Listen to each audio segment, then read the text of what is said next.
Today, I have something embarrassing, I have to admit. If you are someone that considers yourself a fan of either the real-time strategy or MOBA genres in the world of PC gaming, there is one game that you are supposed to have played. Because even across the massive and rich history real-time strategy boasts, so many fans say this game is the greatest RTS of all time. The entire MOBA genre has virtually every one of its core elements taken from this title. It's the only reason MOBAs even exist today. A game still celebrated and remembered fondly even 23 years after its release. I am talking, of course, about the late and great Warcraft III.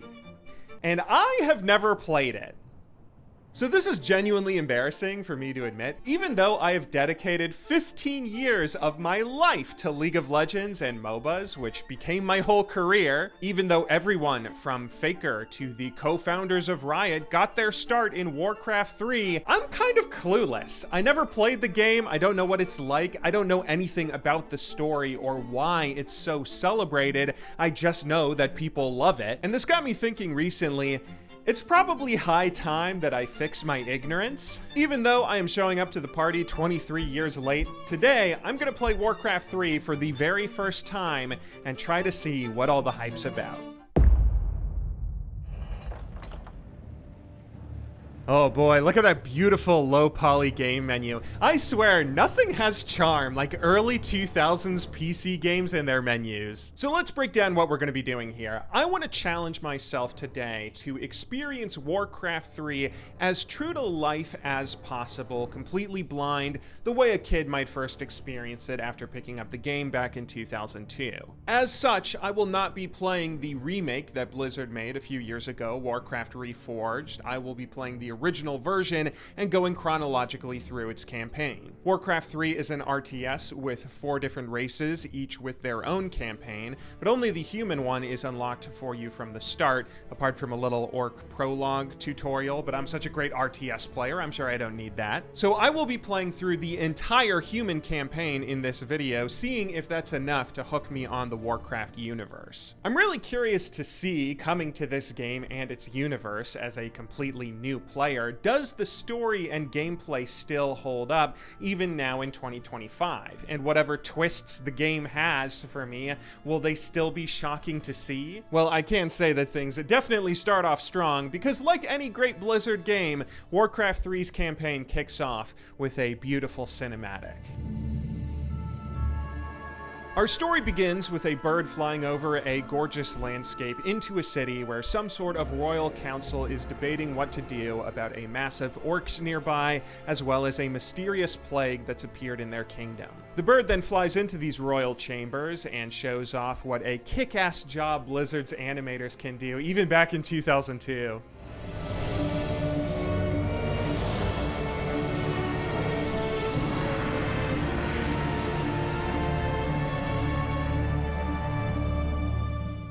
Honestly, this was cool as hell to see. I love that era of gaming where PC titles could only give you impressive high-end graphics in a few specialty cutscenes. I know today basically every cutscene in every video game looks cinema-worthy, but it was awesome back when game developers had to be a bit more restrained and only got to blow all the budget on making a handful of cinematics look awesome like this. Anyway, this prophet goes on to speak about how humanity is doomed unless the king leads his people away to a new land in the east. This king, however, only gets angry and refuses, which leaves the bird guy to exit the scene as he issues an ominous warning. I failed humanity once before, and I will not do so again. If you cannot take up this cup, then I shall find another who will.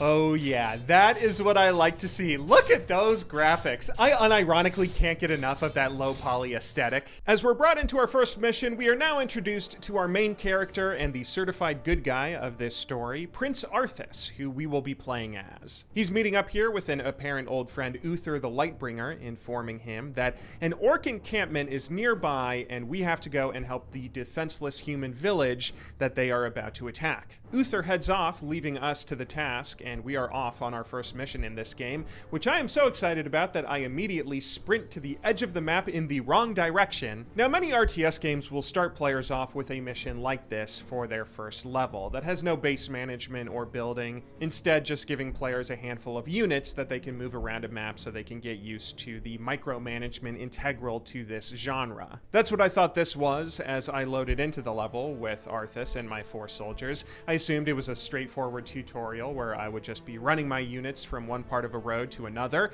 but it turned out this was not a slow ramp up to real gameplay. This was real gameplay. As I ran down the road, I passed into a little farm with villagers and animals, and there's a whole town here with NPCs, sheep, kids playing, and landscapes. Eventually, I came across a guy with an exclamation point above his head. That's not a quest, is it? RTS games don't have quests. I walk up to him though, and he is then turned into additional soldiers who now join our ranks. Quest complete. Further exploration leads me to a lady who seemingly has another quest. A little boy named Timmy was captured by some monsters, and I have to go save him. I quickly head down the road to find the monster encampment and slay all the bad guys, freeing Timmy, with the monsters dropping a potion of healing for me as well. Wait, is that an item in an RTS game? Oh yeah, this is a game with heroes who have abilities that they can use mid-battle and items that can fill up an inventory. I am already starting to see why the MOBA genre was mostly inspired by this game. As I free Timmy and the lady comes to thank me for doing so, she rewards me with another item, a ring of protection. Sweet, got my early Doran's ring. I backtrack towards the main pathway, still somewhat stunned by the amount of detail put into this level. This map is filled with so many cool things that I get a little bit overwhelmed, and upon seeing a pig on the road in our pathway, I kind of get curious about what would happen if I A-key attack it. Justice shall be done. For honor. Okay, I can kill neutral monsters, and now I feel kind of bad. Still, this is really interesting to me. My curiosity is piqued, and I almost want to limit test the game, so I go off and then massacre a sheep next. All right. Hang on, there's no way that this game is going to let me kill women and children, right? For my father, the king.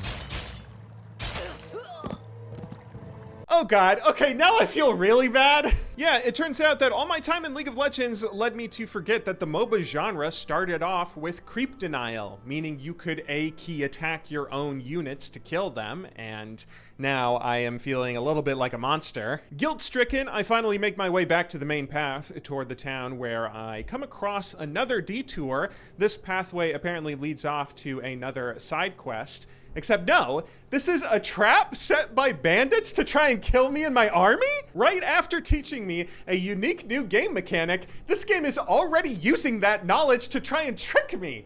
I mean, this is pretty awesome. I think it's fair to say that I am not really used to this. I've played a lot of RTS games, and many of them do have little Easter eggs hidden inside their maps, but I'm starved to remember another title that has so many details and quests and hidden objectives and world building all put into a single level. This is honestly really cool. I try to pick my jaw up off the floor and go back down the main pathway to continue exploring, where I find a group of bandits who steal some item from a group of innocent civilians. So of course I go hunt them down to get the item back and complete yet another quest. All very cool to see. Afterward, we finally make our way to the village that we were initially trying to save in the first place, and now find that it's already under attack by orcs. Being the god gamer that I am, I assume I can take care of these guys pretty easily, and in the midst of my fighting, I see that there's what looks like another pathway to explore. So mid-fight, I take one of my units and micro him away to run down the path.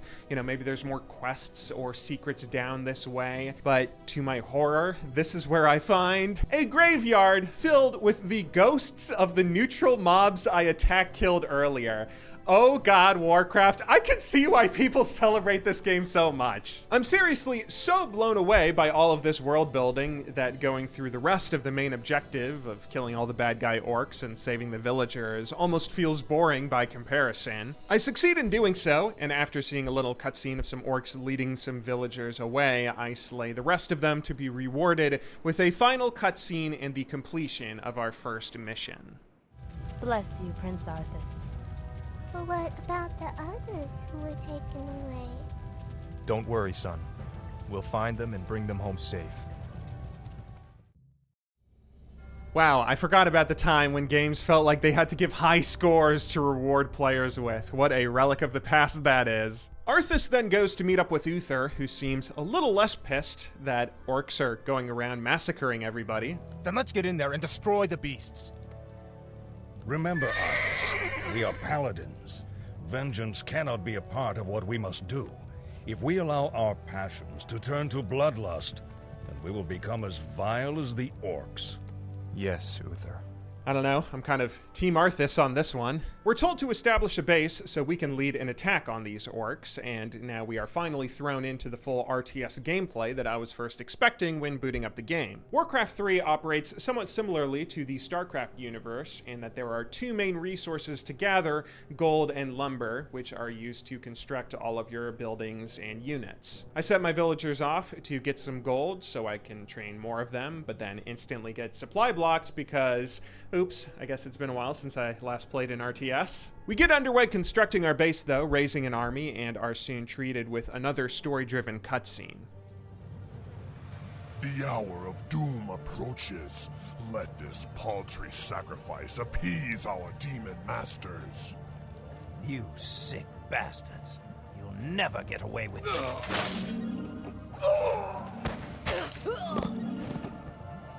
Slay the orcs.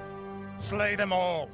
Oh god, this game is getting a little bit dark. I wasn't expecting the story to be such a downer. I hope it has a happy ending. I'm feeling pretty eager to punish these orcs, but before I do so, I first go off to explore the map a bit and see if there are more secrets to be found. And it turns out there are. Neutral mob camps appear in certain pockets of the map, where if I slay them, then I can get some additional gold and sometimes loot. Okay, yeah, there's another thing that the MOBA genre stole. After finishing my base and being told to go slay the rest of the orcs, I send Arthas out with almost my entire army to do exactly that. Even though we don't have many units, Arthas is a hero unit, meaning he has special abilities like a League champion or Dota hero would. His one ability that he has currently is a heal that can be used on allies. That's something I'm pretty confident I can micro around with to top off all my units' health, which should make these fights and finishing off the mission pretty easy. Things are going well as we make our way into the enemy base, except I then realize that I left my base completely undefended and the orcs are now attacking. Rather than send any of my units back to defend though, I say, you know what, let's go ahead and base race this mission. I go try to complete the objective before all the rest of my allies die, a typical League player mentality. But we managed to defeat the Blade Master while holding off the enemy attack and complete the mission. Afterwards, we're treated to a cutscene where Arthas is a little bit perturbed that orcs were sacrificing civilians, but Uther assures him that nothing is all that amiss and they've got everything under control. Meanwhile, in some other city, the prophet we saw in the introduction cutscene is still failing to get anyone to listen to him about running to a new safe space. He seemed kind of badass in the first cinematic, but now it looks like he's just really bad at his job. Here, though, we're introduced to a new character, a mage named Jaina Proudmoore, who I recognize as the playable mage in Hearthstone, the only Warcraft universe game I've ever played, so I'm assuming that we're going to get to play her as a hero sometime soon. We cut back to Arthas to see another cutscene of he and Jaina meeting up as the two are now tasked with discovering the source of that mysterious plague going around mentioned in the first cinematic. And to my surprise, our next mission is another one that doesn't have any building or base management. This is something that's going to keep coming up across the game. So much of Warcraft 3 are these almost Diablo-style RPG adventures, which are not only really fun to play, but they're also a great way to tell a story. That's something we're going to get back to in a moment. Anyway, in this mission, Arthas and Jaina head down the road only to find that the bridge is out,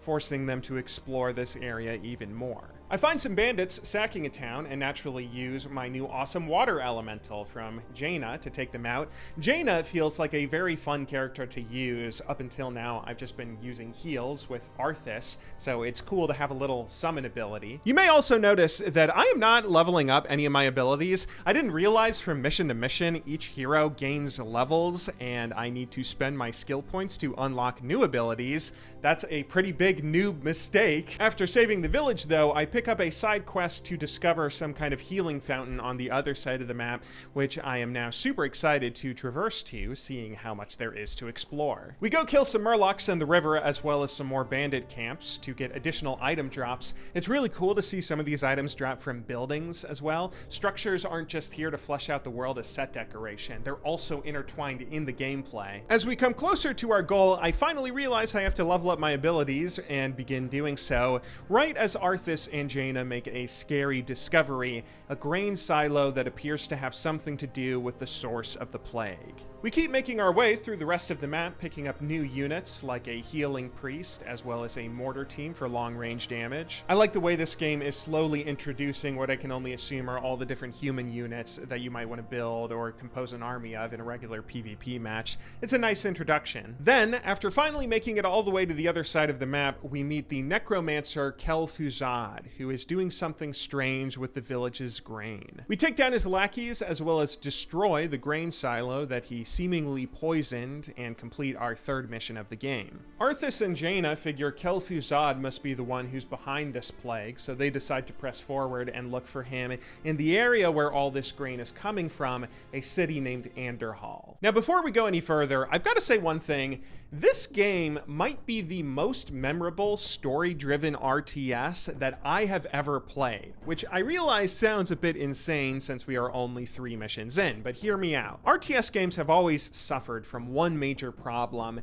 How do you tell a story-driven campaign when your game is about such large-scale things like building entire cities and raising whole armies? An army can't be a main character driving a plot on its own, and it feels really contrived to have mission after mission come up with these story excuses for why you're constantly building these new bases to fight new armies over and over. In my personal experience, I don't really remember a lot of the plot points of older RTS titles I played. I had fun playing them, and I remember the gameplay very well, but whatever single-player campaigns they had just felt like excuses to set up fun gameplay rather than being great narratives on their own. And over the years, I've come to think that this is just a problem endemic to the genre. It's hard to tell a memorable story in RTS games because of these constraints. But Warcraft III manages to stand out in a really unusual way. Because this game features real protagonists in the form of these heroes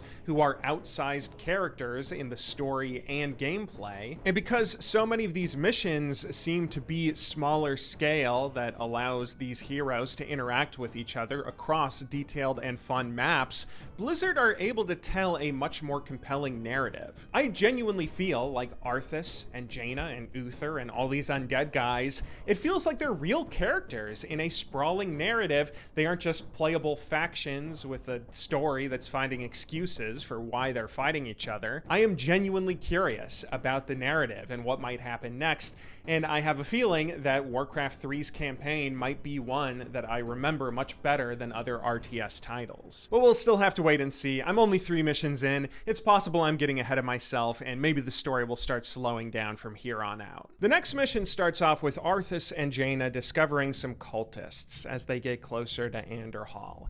After driving them off, it's time to establish a base and hunt down Kel'Thuzad. That means we're back to another RTS mission with another big map to explore. As my units start farming up resources, I send Arthas and Jaina off to find out what's in the Fog of War, where they start by discovering some more neutral camps to take down. But then I happen to stumble upon the Goblin Merchant, which is a shop where you can purchase items for your heroes, and oh god, there we go, that's another part of MOBAs, I can see where that came from. I continue exploring and eventually discover the enemy's base, sending my army to go tear it all down to the ground, which goes pretty smoothly. Maybe the only critique I have of Warcraft so far is that so many of the buildings look so similar to each other. I'm not entirely sure which is the structure that's the key guy I have to destroy to win this mission. Turns out blowing up this entire base was not my mission though, and I instead just had to walk a little further north to the city of Anderhall, where I am treated to another cutscene.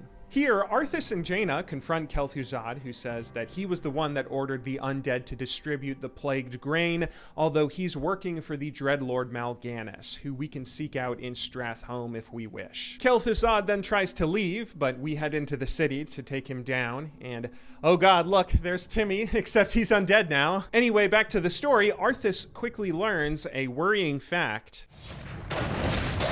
All the granaries are empty. The shipments have already been sent out. Or too late. After giving chase into the final undead base, we fight our way through the enemy to finally reach Kel'Thuzad and the end of our mission, striking him down in vengeance, although it sounds like this story is just beginning. Naive fool. My death will make little difference in the long run. For now, the scourging of this land begins.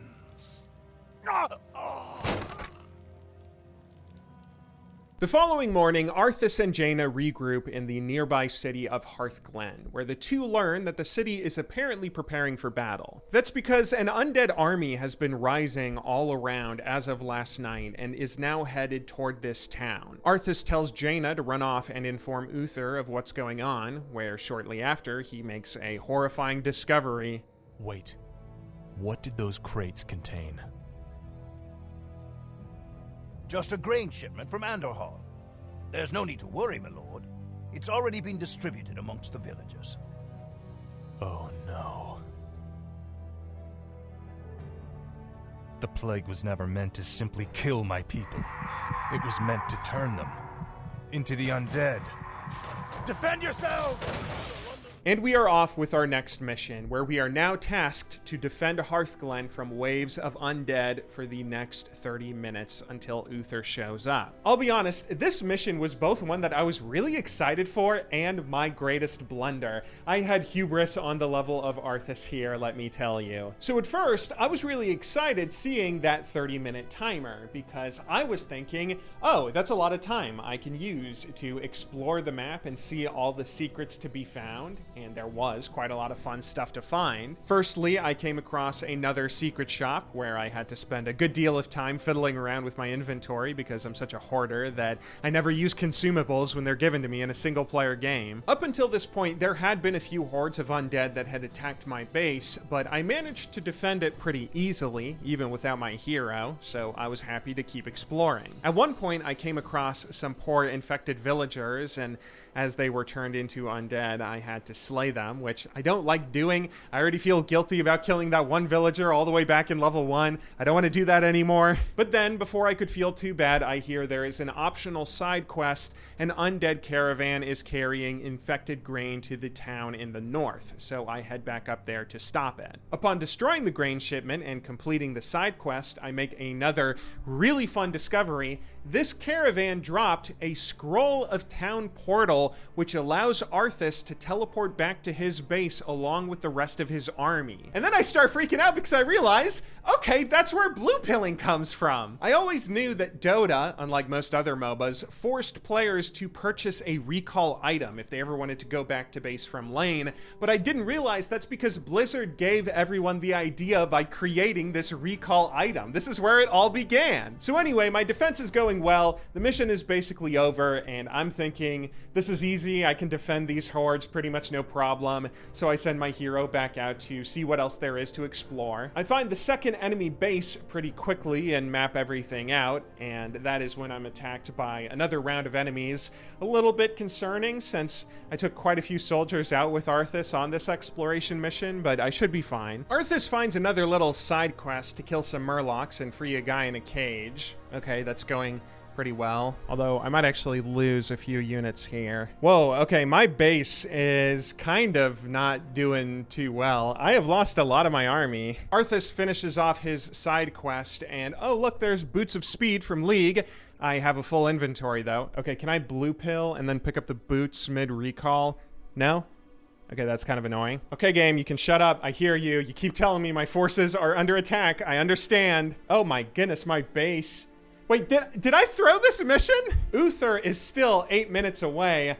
My whole army is kind of wiped. Arthas is level 6, so I could level him up to get his ultimate that revives 6 dead allied soldiers, but I'm still a noob that's sitting here on a skill point, so I'm not leveling it up right now. There's a lot of undead that are now in my base, and all my soldiers are falling. Even Arthas dies at one point, and it takes me a whole minute to figure out how to revive him at an altar. I have to use all of my workers to go and try to fight off the undead at this point, and I'm kind of praying that whatever building the undead have to destroy to make me fail the mission, maybe that can last another 7 minutes, but I'm not very confident. My units do kill off a good chunk of the baddies, and I do get Arthas back up eventually. So what I decide to do is come up with a genius plan. What if I take Arthas and just try to micro him around to draw aggro off of the base and distract the undead long enough that they won't blow up my last few structures? It's a bit cowardly, and it's made all the more funny that every time I move Arthas, he says something like, "For honor," as I tactically retreat further and further away, my base completely in shambles, him running for his life. It's not going too well. Uther is still at least 2 minutes away, and Arthas is barely able to tank these guys, and the game keeps telling me my town is under siege. I know. Look at this place. It's just a lost cause. I'm starting to think maybe I should just rage quit the game at this point, because I'm really mad that I wasted 30 minutes and I have to replay this mission all over again, when suddenly... For Lordaeron, for the king!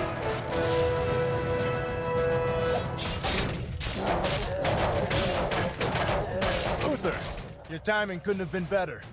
Oh my god. Was all of this scripted? Was it even possible to fail this mission? Or is this how the story was always going to go? I still have no idea. I was so nervous and mad toward the end. It actually did feel like my base was being overwhelmed by a huge enemy army because I messed up my play. I don't think I have ever been as on edge in a single player campaign before as I felt here. But maybe this mission wasn't even something I could fail. I still don't know. Uther shows up just in the nick of time as he and Arthas fight off the undead to save the town. Mission complete, and kudos to you, Warcraft 3. I don't know how much of that was scripted or how much of that was my doing, but that was really fun. It certainly pulled me into the narrative. I enjoyed myself, and I can't wait to see what's next. Arthas and co. make their way now to the city of Stratholme to warn everyone about the tainted grain, but as Arthas arrives, he sees that it's already too late. Oh no. We're too late. These people have all been infected. They may look fine now, but it's just a matter of time before they turn into the undead. What? This entire city must be purged. Arthas decides on his own that he must take their army into Stratholme and slay all the villagers. Uther is naturally appalled by the idea, which leads to Arthas trying to use his power as prince to fire Uther from the paladins. Uther runs off, presumably to inform the king, and Jaina follows him, upset at how vengeful Arthas has become. And then we are brought into the level and are given what I can only imagine is one of the most memorable objectives in all of Warcraft 3. Our mission will be complete when we slay 100 villagers. Hint! The plagued villagers are hiding inside the city buildings. Destroy the buildings to get to the villagers. Oh god, does this have to be any more heartbreaking? As I make my way into the city, I find out that it can be more heartbreaking because you can't right-click to kill the villagers or the buildings. Thus far in Warcraft, any true enemy can be right-clicked by your units to instantly attack them, like most all RTS games. But that doesn't work here. To take these structures and villagers down, you have to do what we did in our very first mission and intentionally A-click attack the homes to destroy them, and then A-click attack the villagers to kill them off before they turn into zombies. You are past redemption.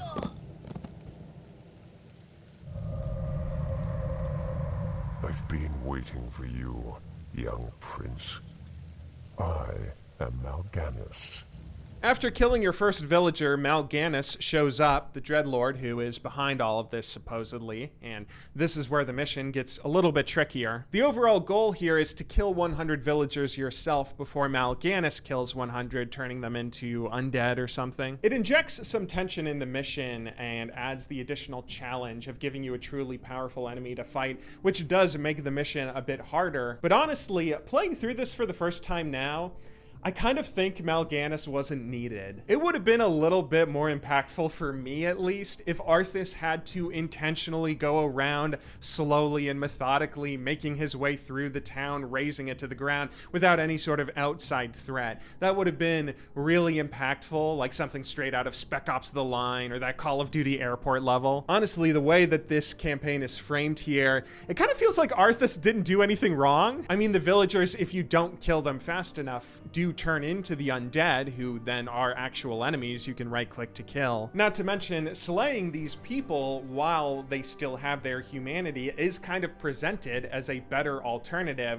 to whatever would have happened if Mal'Ganis got his hands on them. But to be fair, I'm kind of nitpicking here and looking at this game with 23 years of hindsight. For 2002, this had to be an incredible stroke of genius. This mission was ahead of its time in many ways, using gameplay to tell a very heartbreaking tale that really makes you feel how much Arthas has become a changed man. Following the culling, Jaina and Uther survey the wreckage. The Prophet shows up once more, now trying to convince Jaina she is the one who could save her people by leading them west. Meanwhile, up in the north, Arthas is leading an expedition of soldiers to hunt down Mal'Ganis as we are thrust into another mission. This time there's a new biome to explore, a frozen tundra, which includes some new creeps to slay, as well as some very cute neutral monsters we will not be slaying. As we continue pressing on, exploring the terrain to find space to set up a camp, Arthas makes an unexpected discovery. Here, we find some allied dwarves who were in need of rescuing, and before I show this cutscene, I want to say something. So I think most of us have probably become very familiar with movies and games that feature what a lot of people have dubbed Marvel writing. Some people also call it millennial writing or Marvel dialogue. It has many names, but you probably know what I'm talking about. I'm talking about in a movie when a superhero is going off on a rant about some annoying person and then finishes his rant with a pause saying, "He's standing right behind me, isn't he?" It's dialogue that's trying to be funny, but just kind of comes off as corny and cringe, and now it feels like it's popping up in so many games and movies. And I bring this up because at this point in the story, I really started to recognize how well Warcraft's writing and dialogue had been. One specific moment brought on this revelation, a joke that actually made me laugh out loud. Muradin Bronzebeard, is that you? Damn, boy. I never imagined that you'd be the one to come to our rescue. Rescue? Muradin, I didn't even know you were here. Like, that would have been a perfect spot for a poorly aged Marvel joke, where Arthas could have said, "Oh yeah, we were totally trying to rescue you," but it's so much funnier played straight. All of Warcraft 3's writing and voice acting has just been phenomenal, in part, I think, because it's all played straight and is also very nuanced. When two characters are joking around, or when there's pent-up anger, or whatever emotion a scene might call for, it's always delivered in a convincing manner that gets the feeling across to the audience, but it never gives you the vibe that it's forced. It's something that I think deserves recognition. Kudos to the voice actors for such great delivery. Kudos to the writers and whoever was directing all of this. Anyway, getting back to the story, Muradin is our new hero that is now teaming up with Arthas to set up a base camp and help us along. Our first task is to go north to free this Dwarven encampment, who become another base that we can then use. As we head up to do so, our main base is harassed by a bit more undead, this time including some flying units. And I am ashamed to admit that I forgot, in an RTS game, flying units can only be attacked by other flying or ranged units.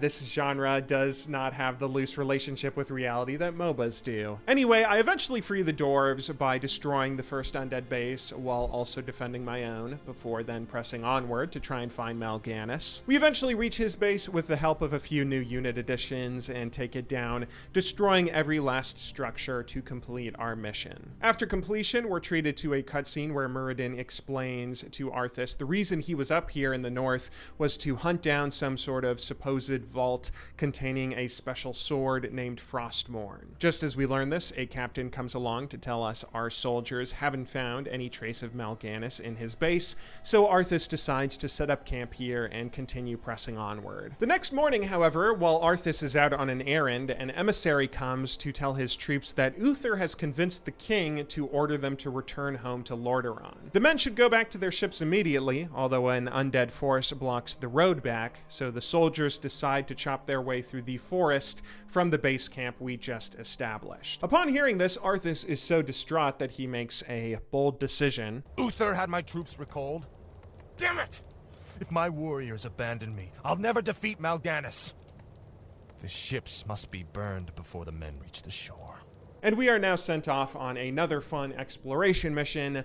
Although this story is getting pretty sad, I'm starting to get worried that we're not going to have a happy ending. Here, Arthas has to lead a small troop to take down each one of the ships before time runs out and his soldiers reach them. I lead my men onward, and after a few fights, we encounter a mercenary camp where I can hire new units. This is a cool way to get some more guys to fight with. We make our way through the undead army to knock down the ships one by one, and I, for one, am very glad that Muradin is here. Muradin is probably my favorite hero so far. Arthas's abilities are all healing and defensive stuff that gets a little bit boring to use after a while. And while Jaina was a lot of fun with her summoned elemental and the blizzard ability I eventually picked up, Muradin feels much more like a real hero in Dota or a champion in League of Legends. He has AoE damage that's also crowd control. He has a ranged Q type ability that deals a lot of single target damage and stun. He's someone that's just super fun to play, and the exact kind of hero I can imagine Warcraft 3 players wanting to 1v1 each other with in early versions of Dota. We hire more mercenaries and blow up some trees, and then we get to one part where there is a lot of turrets in the way of the path to our final 2 ships. As a League player, I first start thinking,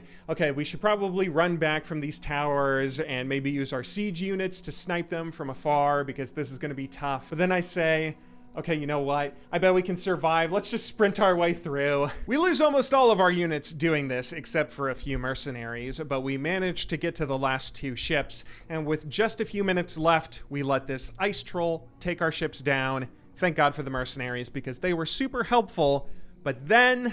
Quickly, my warriors! These murderous creatures have burned our ships and robbed you of your way home. Slay them all in the name of Lordaeron. No, Arthas, you are being such a jerk. Those guys just helped you finish the mission. You lied to your men and betrayed the mercenaries who fought for you. What's happening to you, Arthas? Exactly, Muradin. That's what I'm saying. The Dark Lord said you would come. This is where your journey ends, boy. Trapped and freezing at the roof of the world, with only death to sing the tale of your doom.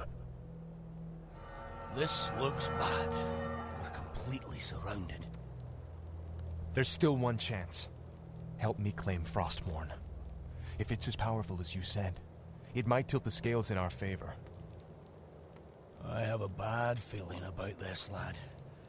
But I promised I'd see this through. And that is the lead-in to our final mission in the human campaign, a great culmination of everything we've seen so far. This last mission takes place in 2 parts. On the one side of the map, you have the classic RTS macro focus of building your base and raising an army to go fight Mal'Ganis, while on the other side, you have Arthas and Muradin who are going through some sort of dungeon to go and claim Frostmourne. Overall, this feels like really great game design. I can imagine it's probably just enough macro and multitasking to be challenging to a new player while not feeling that overwhelming. I mostly focus at first on making my way through the dungeon and eventually reach some sort of guardian hero who is protecting the vault that holds Frostmourne, who keeps suggesting that maybe this isn't the best idea. Still trying to protect the sword, are you? No. Trying to protect you from it. Come on, Arthas, why aren't you listening to all of the foreshadowing in the plot? Arthas and Muradin make their way into the vault, reaching Frostmourne, but Muradin then reads an ancient runic text on the pedestal to find the blade is cursed. Muradin naturally says that they should leave, but Arthas says he is happy to take on any curse for vengeance. I call out to the spirits of this place. I will give anything or pay any price if only you will help me save my people.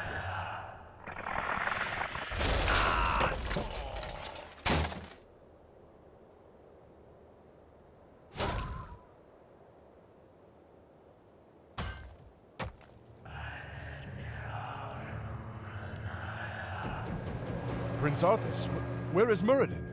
We can't hold out for much longer. Muradin is dead. But take heart, Captain. The enemy will not stand long against the might of Frostmourne. God, I was genuinely upset here. We are so close to finishing our objective, but it feels so bittersweet. I go back to using boring old Paladin Boy to lead our charge into the enemy base, and thanks to Frostmourne, we make quick work of Mal'Ganis's army, it appears. I actually then ran into a little bit of a problem. Once again, I didn't know what building I needed to kill to complete the mission, so I just ran around killing every single one of them, hoping that one would bring me victory. It took like 10 minutes of sprinting in circles until eventually I got the last structure down and completed the mission. Prince Arthas's quest is now complete.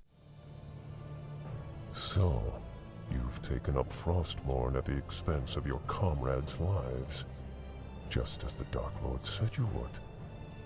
You're stronger than I thought. You waste your breath, Mal'Ganis.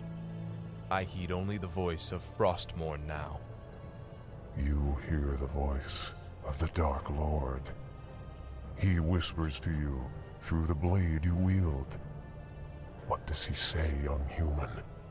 What does the Dark Lord of the Dead tell you now? He tells me that the time for my vengeance has come. What? He can't possibly mean to... It is finished.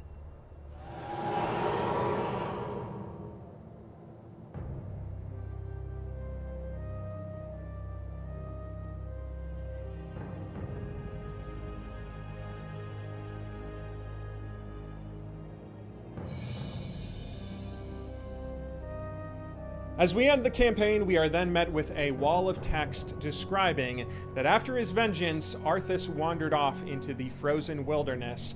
Frostmourne's voice eventually drove Arthas mad, and now, driven by the sword's dark will, Arthas plans to return home to Lordaeron. I'm sure it's for something good, right?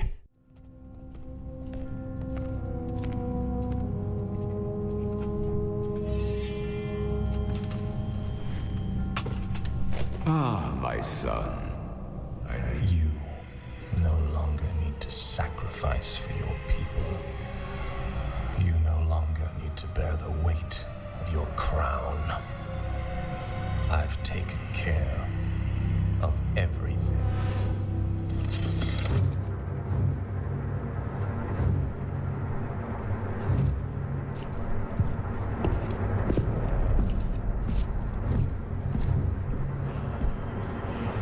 What is this? What are you doing, my son?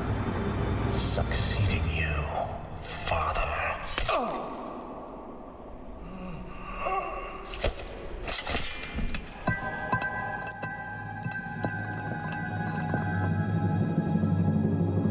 This kingdom shall fall,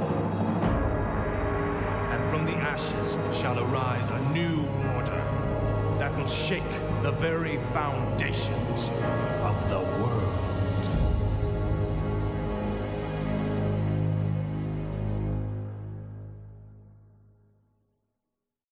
Oh, God. Okay, that was not a happy story or campaign, but honestly, it was really awesome. I swear, this game has felt exciting and tense and had all kinds of little twists and turns that not only told a great story, but did so through gameplay in unique ways that I don't remember many other RTS games doing back in 2002. And again, keep in mind, I am only 1/4 of the way through. This is basically a prologue. We've completed the human campaign, but the undead, orc, and night elf campaigns are all still there, waiting to continue the story. Not to mention a whole expansion. And you know what? I was having so much fun that at first I said, screw it, let's just play through the whole game for this YouTube video. I did the first few undead campaign missions, which just kept the amazing pace of story and gameplay rolling. Why am I dying so much fighting these guys? Wait, is this supposed to be a stealth mission in an RTS? But then I said, you know what? This game is so good and I like playing it so much, I'm gonna go through the rest of it by myself. No recording, not even doing it for YouTube. That's the mark of how you can tell a content creator really likes a video game, when they think this is so good, I'm gonna play it, not even for content. And so that's what I'm doing now. As I'm editing this video you're watching, I'm sure that I am taking breaks to keep going back and doing more missions, because wow, this is a very fun video game. Who would have thought one of the most celebrated RTS titles of all time deserves all the accolades constantly heaped upon it? You know, the reason that I never went back and played through Warcraft 3 originally was just because I thought, you know, this game is so old, there's no way that it still has something unique to offer me that the last 23 years of gaming hasn't already given. I look back on older games a lot like this, thinking that even if they were great and special for their time, their greatness has to have been mimicked and iterated on so much that I don't need to go back and replay the original, right? But if this whole experience has taught me anything,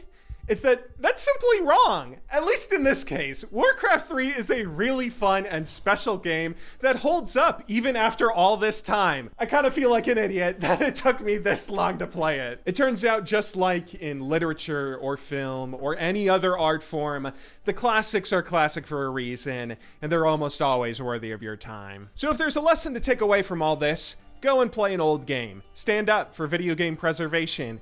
And somebody please tell me that this story has a happy ending. Do I have to go all the way into playing World of Warcraft before I reach a happy ending? When does it get happy? But anyway, that's all for today. If you're still listening to my voice now, thank you. Thank you very much for watching this video all the way through. This was a weird experiment that's kind of new for my channel, so I hope you enjoyed it. At the very least, I hope this adventure was a bit of entertainment for you today. I will continue my excursions into seeing if there is more in life beyond League of Legends in our next video, so subscribe for more of that if you're interested in watching, or leave a comment letting me know, are you enjoying these videos? Do you want to see more like them? Or should I just go back to grinding League? Is this dumb? But anyway, on that note, I will go ahead and see you guys in our next video, whenever that might be. But until then, thank you very much for watching. Good luck in solo queue, and have a wonderful day.